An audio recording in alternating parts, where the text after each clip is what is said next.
you solve a question they have with what they want to achieve, but you try to think what is actually the next step they are going to be looking for. And if they see this is in line with what this article is about, they're just very likely to opt in. Hey, I'm Joe Fier, and welcome to the Hustle and Flowchart podcast. This is where we talk all about building businesses so they give you the freedom and fuel for your life. I'm not here to help you build a billion-dollar business, but I am here to help you create a business with systems that work for you so you can make more money than you need just by working part-time. You know, I was a chronic hustle mode kind of guy, and I want to share my experiences and mentors I've met along the way to help you reframe things to be the most effective as an entrepreneur. I wish I had this guidance and insight when I was younger, so that's what I'm doing here for you. Please share and enjoy.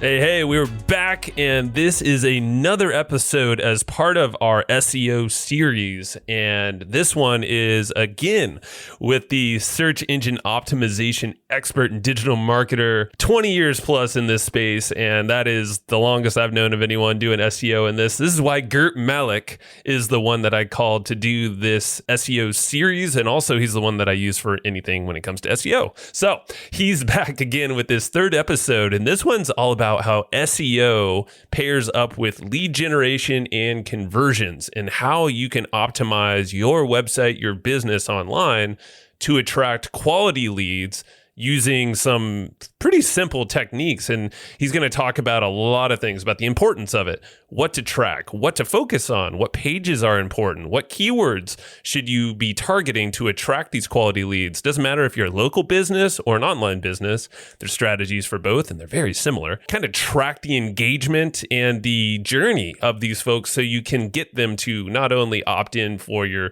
lead generation, your lead magnets, but also start to convert down the line. So Gert is the man. He's going to lay all this out. And if you feel like you are a little bit in over your head when it comes to SEO, we have already done 2 previous episodes with Gert all about SEO. So go back. They're going to be linked in the show notes or wherever you're listening to this, you'll find them. The first episode was all about the fundamentals around SEO, search engine optimization, and also where things are going with AI and all the different changes that are happening so quickly. And the second episode was all about brand reputation management, but also how your brand shows up in all the search engines out there and what you can do about it so you are showing up and putting your best foot forward.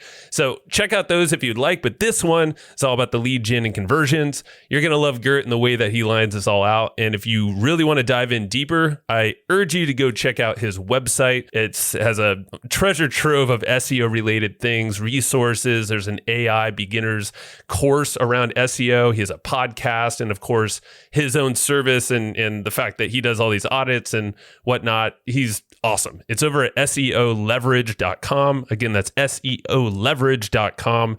And please reach out to myself too. Reach out to both of us and let us know what you think about this, what you want to learn about SEO. I'll give you my email. It's joe@hustleandflowchart.com.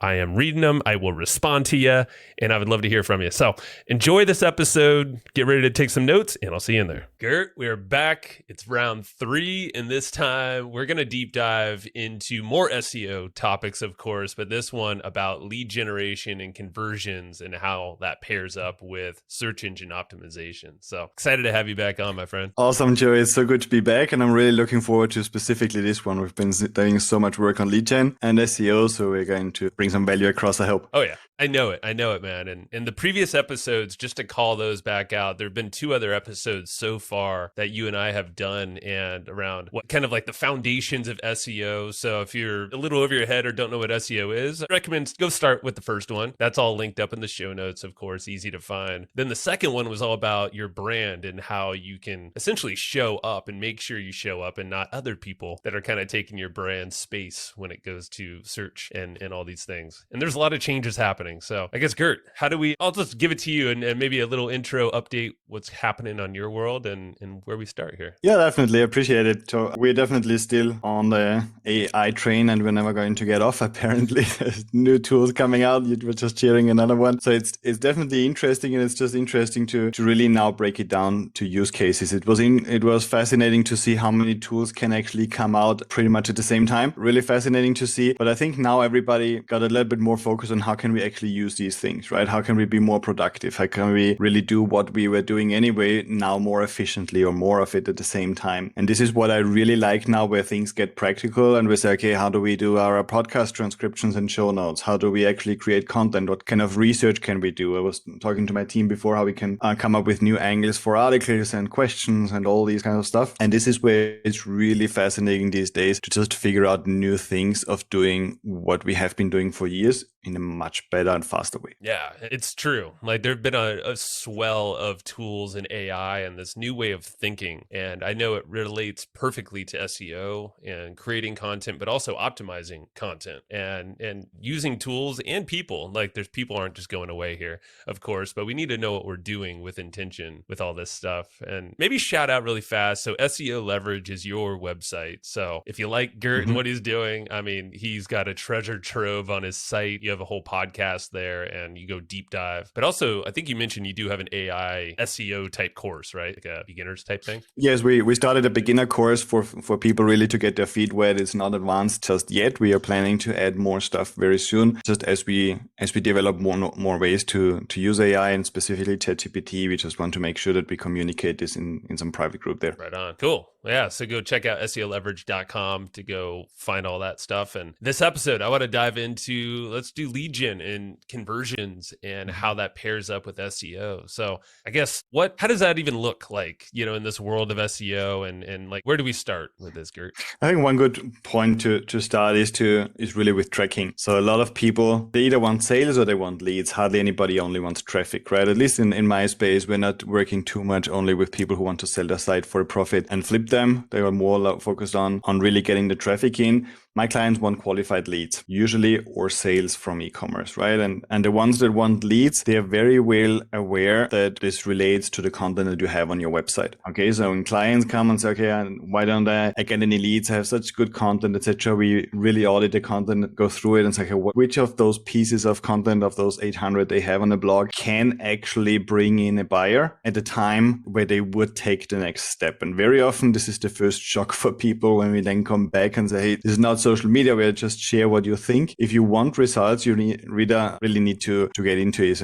And this is where tracking really is the first step, where we track actually converts into a lead who fills in a form. But we even take it one step further and track the so-called soft conversions. How do people behave when they come to the site? Not everybody is going to be ready to ask for a proposal or schedule in a call, but people are going to show you with their behavior how engaged they are, how ready they are to explore what you're doing. Are they taking out your about page? Are they taking out your contact page? And we can track those things and then actually see where did those people come in that went to the contact page. And this is a really interesting data stream that you create where you're like, hey, out of all the 800 articles, there are just 3 that bring people actually to the contact page. Which are they? Can we write more about those topics? Can we get more traffic to those articles? Can we maybe share this articles on social media and also create more leads? So we want to really make sure that we have the data in place to make informed decisions, because this is then going to directly inform what we can do in order to drive leads up. Awesome. So talking about that, so we talked about tracking pages and of course qualified leads. So let's start with tracking. So what kind of tools, what are we talking about with tracking? What's some of the basic setups that we should all have? Very basic Google Analytics for now and conversion tracking. So you want to be able to go to your Google Analytics and see how many people per channel, really organic or socials or direct, paid ads, where do they come in and actually how many convert. If this tracking setup is correct, you already have a very good foundation to know what's happening on your website. Then it's a matter of extracting the data from the right places. And this is where we very often already help. Got it. So with that, and I know analytics, a lot of folks should have that set up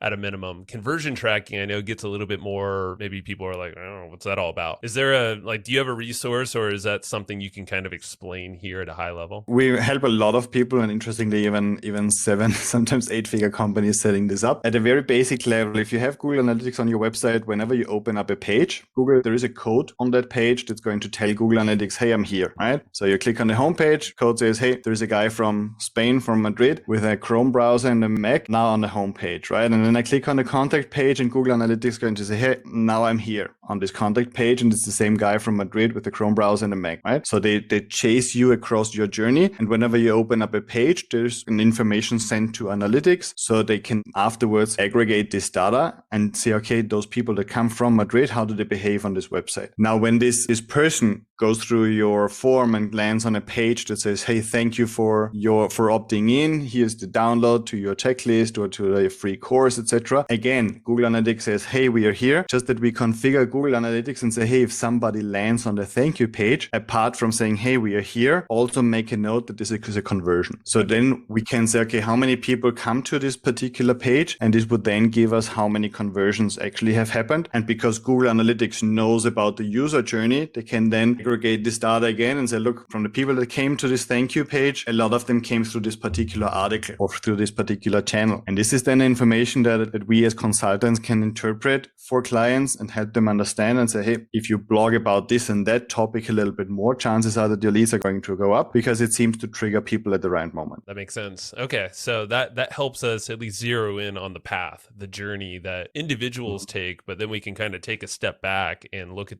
maybe the macro trends of our particular site, dive into some keywords or content posts or pages that are actually attracting those folks organically. Gotcha. Okay. Yo, breaking the action really fast to shout out the Ahrefs Webmaster Tool. These guys, Ahrefs, are the presenting sponsor of this SEO series I'm doing, and this Webmaster Tool is totally free. So it's a no-brainer. Just pause the episode and go to ahrefs.com/AWT. Again, that's www.ahrefs.com/AWT. Go get this tool. It's going to tell you where you're ranking for things, different keywords. You can figure out what are some money keywords, some potential things that will lead to these quality conversions, these leads that Gert's talking about. Maybe there's some duds too, but either way, you're going to have a great snapshot of how you're showing up in the rankings and then what to do with that information. So go get that tool. Again, ahrefs.com/AWT. All right, let's get back to the episode. Yeah, and how about the pages? Certain pages on our, what are the core pages you would recommend? Of course, there's content pages like blog posts, articles, podcasts. You mentioned the about page and contact page. I feel like those are pretty key and everybody should have them. Would you agree? That are there other pages that you think are necessary that you found that are pretty 80-20? Those are the most common pages. Absolutely. So just imagine or think about your own search behavior. You like something, you might be considering in a millisecond working with this company. What's the first thing you're going to do? You're going to click on About Us. You're going to click on Contact, see where are they located. You would expect to find an address, a phone number ideally, maybe a contact form, a Google Maps listing. And if there is some sort of local relevance, even some online businesses that ship nationwide have actually a local relevance. If they look into this a little bit more, you might have location pages which are really good. So somebody looking, even if it's a service like SEO, for example, right? We have a dedicated page for SEO in Spain just because we know people search for SEO in Spain specifically to find a provider who can help them in this market, right? So location pages in general are really good. Why? Because they just catch a really strong intent. They think about the search, right? Somebody searching for a service plus city. They are not just inquiring in general, right? Somebody that's looking for a car repair shop in, Santa Barbara is probably going to need help, right? It's not like somebody typed in car repair shop because they want to open up one tomorrow. They have this very specific intent in mind. And very often when you combine keywords with locations, you already catch this intent. And this is very often the difficult part for lead generation. How or what kind of keywords or topics do you need to rank for in order to catch people at that time where they are ready to take the next step in their journey? Right. Yeah. And I mean, there's so many ways so as a local business, that makes a lot of sense. Pair it up with a location, obviously a keyword or maybe a service you provide plus that location. We were looking at my website and because I just migrated things around and obviously not a location base, it's podcast, but there's online services, consulting, but a lot of names, my guess show up in rankings. And there's, that's how traffic has always kind of grown this podcast is organic search through a lot of the guests and topics as well. So there's ways to optimize for that and knowing that people are searching, in my case, a guest name, they're probably interested about that person. So they're a lot warmer of a lead and their intent on diving deeper in whatever that person is or what they talk about. So that's kind of how I think of it and have thought of it for years now. Yeah. So the interesting part with the online world is that it's still local, right? So people still prefer to work with someone who is in their area, even if they never physically meet this person. They're still going to look for a consultant content in their area. And this is where even a service that's delivered online 100% is going to have a lot of potential with location pages from their most important locations. We were working with a relationship consultant counselor, for example, who's providing their service exclusively over Zoom since the pandemic happened. And we just scaled his business up by creating presence for him in different locations, because people still want a counselor from their city, even if it's 100% Zoom based. The search and the intent comes through the location. So even for non-local businesses, it's a really big potential here. Interesting. So maybe we talk about that, because I like that idea. I know there's a lot of online businesses listening. There's also local businesses, so we can touch on that. But yeah, how do we optimize for that? So is it purely content generation and creating more of that around these locations, to qualify the folks, or have us actually present ourselves as more of a targeted path for them? Or is there some other approaches we could talk about here? There are definitely different approaches. So first of all, usually the main page you want to have is a location page for this particular city, for example, right? Or suburb, depends on how big your city is, right? And then the content on this page needs to be relevant. You can't just use one template and switch 2 or 3 words. This used to work 15 years ago. It doesn't work anymore. You really need to provide value and present yourself properly, and also be in line with what Google actually wants to rank for this kind of query, right? And take a glance. Do they have a Google Maps listing? Do people usually have like a physical office? And I don't. Some of my clients even opened up a virtual office just to have a virtual address in this area, because it gives you a Google business profile. It gives you extra points for local SEO. You can have your reviews from that area in this particular business profile. Ultimately, it's about connecting the dots. It's also about the links. Where do you get your links from? Are you having links from this area? A local magazine, for example, that could link to you. Can you partner up with the school and sponsor an event? Do they talk about their sponsors and that you were the sponsor? For local SEO, this is an entirely separate segment, but I definitely want to see online business and not ignore this field, because it can actually be very relevant and drive exactly the leads in when they're ready to ask you and contact you. Got it. Yeah. It makes a lot of sense. It makes your online business a lot more real and tangible in the eyes of people. And I feel like it's trustworthy, not only in the people who are searching for you, but in Google. Like you mentioned in previous episodes, I think it was, you want to kind of have a similar thing connected on multiple platforms, like, your bio, how you present yourself. But in this case, maybe your address, your phone number, all the contact information, and make sure that Google is obviously condensing that into their own platform. But the more signals you put out there like this, including on your own website, the better off you're going to be.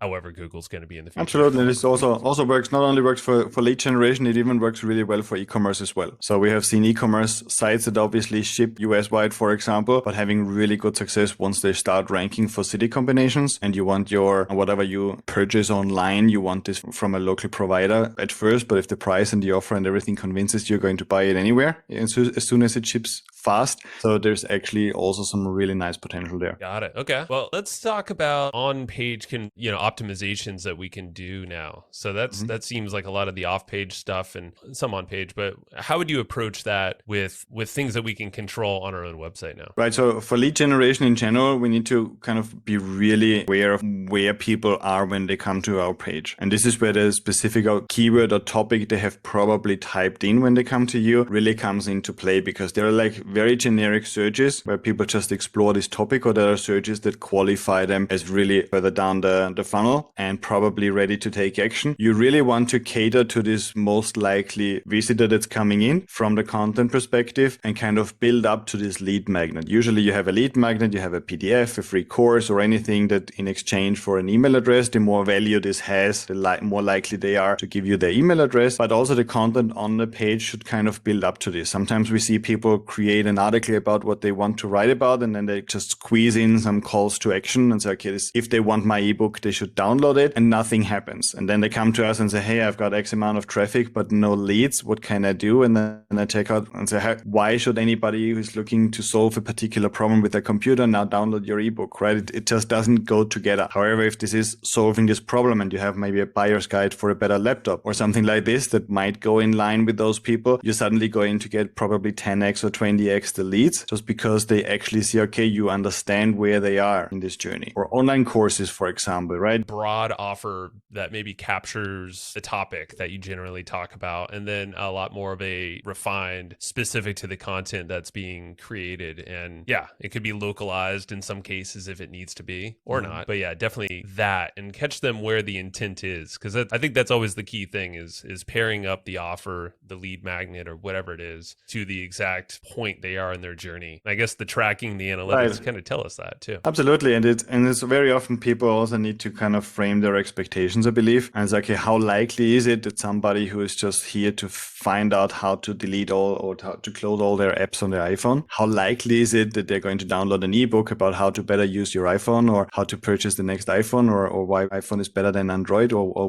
whatnot? How likely is it, right? Sometimes we are asking for too much, and it's like, it's just not going to happen. But if this is maybe the 5 iPhone hacks you can see in one page and download this, it's much more compelling and it might actually catch the attention. Whereas a general ebook that's not related to what I'm looking for right now, not related to my position, is really hard to bring across. It's a good catch-all, as I call this, right? So like a general lead magnet, as you put it, but then for your top traffic sites, at least, you really want to customize the lead magnets. Yeah, that makes sense. Yeah, on-page stuff. I guess that kind of covers a lot of the on-page, is because it's all about the journey. I think that's the big key here is the intent. Catch them on some kind of organic result, show up and optimize that. And there's a variety of tools. I know we mentioned Hrefs. I know you use that. They're sponsoring this whole series here, and that's what I use as well, to just see where am I showing up right now for now. And we'll see how Google maybe changes things up with AI and their search results. But the point is, I feel like these are foundational things that Google wants to see. They want to see that you're different metrics, like even on page. I'm thinking of people when they're interacting with your content. Google typically favors you if your users are hanging out longer, right? And actually go into multiple pages within your website. So I guess that plays in. There's a little bit of a controversy. I think that depending on who you ask, dwell time, yes or no, right? The time they take, I think there are different opinions. I personally believe it factors in just because it's easy for Google to track, and the chance that they just spend more time on this site because they're looking for something the site doesn't have is really low. So I do believe personally that it factors in, but very often we get clients and say, okay, I'm going to put videos all over the place because then people are going to play those videos and then spend more time on my site and then everything is going to work out nicely. I don't believe in that, right? So it is good if you engage your users, like you say, you bring them with internal linking maybe to other places, you have them fill in a form, etc. I do believe this helps. It also is going to help that they remember your brand. So I don't know how much of this is actually direct impact or it's really played across the brand awareness. So the longer you spend on or the more you engage with a brand on their website, the more you're going to remember the name and the more you're going to search for this name and the more Google is going to see the people search for this name. So very often, I think a lot of the impacts that we see in SEO probably have a direct relation, have an indirect one across the branding. It's hard to track branding, but it's like all the effort. And like you mentioned in some previous episodes, it's keep your messaging simple, keep it kind of concise and uniform across all the pages and your different social profiles and whatnot too. So they're all helping the brand, supporting that, but it is indirect at the end of the day. So how about when it comes to paid traffic or advertising? How does that play into SEO and lead gen in what we're talking about here? Yeah, so we very often use Google Ads for market research, for example. It's okay, I'm not exactly sure which keyword really triggers better leads or brings in more conversions, etc. You can do very quickly some campaigns with Google Ads and just get a feeling for what's coming in, even if they don't convert into leads directly. You just watch their behavior. How far do they scroll? Do they engage? Do they actually come to the contact page through this keyword? And sometimes you get very often you get a very clear trend and say, okay, forget this keyword. Let's focus on the other two, maybe run another test or so. And you can also work on your messaging, on your titles, do some really quick research, get a feeling what the actual search volume is, because tools, although Ahrefs is really close already, they themselves recognize that it's very different from the reality at times. So you can just do this tracking with ads. And then with ads in general, you increase the brand awareness. So more people, the more ads you run, the more people are going to search for your brand, where the brand search branding that we were talking about last time actually comes in. Where it's okay, you really want to optimize page page one when somebody searches for you, because this is definitely going to have an impact. Yeah, that makes sense. And it's a great way to test. And because, there's probably a lot of things that we have that are ranking that really aren't targeted too much into a lead or a conversion. And this could be a way to maybe circumvent that, like to not build more content around a topic that's just really not going to serve your business in the long run. Yeah, absolutely. And with Google Ads, there is even another topic, which is remarketing, right? So a very quick win to improve performance is to bring people back. So very often we expect people to find us. We have a good ranking. We get them to our website. We expect them to turn into a lead, and they might be standing in line at Starbucks. And just when they start to like our site, the coffee's ready and they're off. They're just not in this moment, or not on the device or in this environment where they could actually fill in this form and actually inquire. And then when they perform the next search, they might happen to click on someone else's brand, and then maybe convert there. So with remarketing, which ultimately just means people come to your website and then see banners and videos from your brand again. And in very simple terms, this is really powerful. We had a client, I remember, in the tourism space. They even made our feedback with a remarketing campaign within a few days, because it was just giving people another chance to actually fill in their form, which was really complex. They required some data, some documentation, etc. So having everything ready in the first visit was not realistic. And then remarketing just gives you more exposure to those people that already have seen you, have been impacted you. It continues to warm them up, and it's usually a really good additional value for your campaign when you have the Google Ads account already. That is true. Yeah, that's a good point, because we've done a lot of that with different products that I put out, and with Matt as well. Is not only are the Google Ads great for the influx of potential new traffic, targeted traffic, or at least branding be top of mind, but it's the remarketing on Google, Facebook, Instagram, or I'm sure there's other platforms now. And I know with the cookies and all the stuff that have changed over the years, it still works. Like, it's still around, the remarketing. So definitely don't sleep on that, because everybody needs a good reminder. And of course, that's the point of lead gen anyway, right? Is to remind them in email. So with the intent that get them on an email list with a targeted offer, like you said, and track those conversions and understand the trends on your website and how to optimize further. Absolutely. Cool. Well, I mean, so this is a lot. Is there any point, I guess, when it comes to the lead gen conversion elements that we might have not touched or uncovered on this one, Gert? I think really important, and you stressed this a few times, is this first intent. They come in and really cater with your lead magnet to this intent. But then also, and this is something we can just help people a little bit, but they really need to look into this, is what do you actually do with those leads, right? So people catch those leads, they have them sitting on the email list. They might reach out to them twice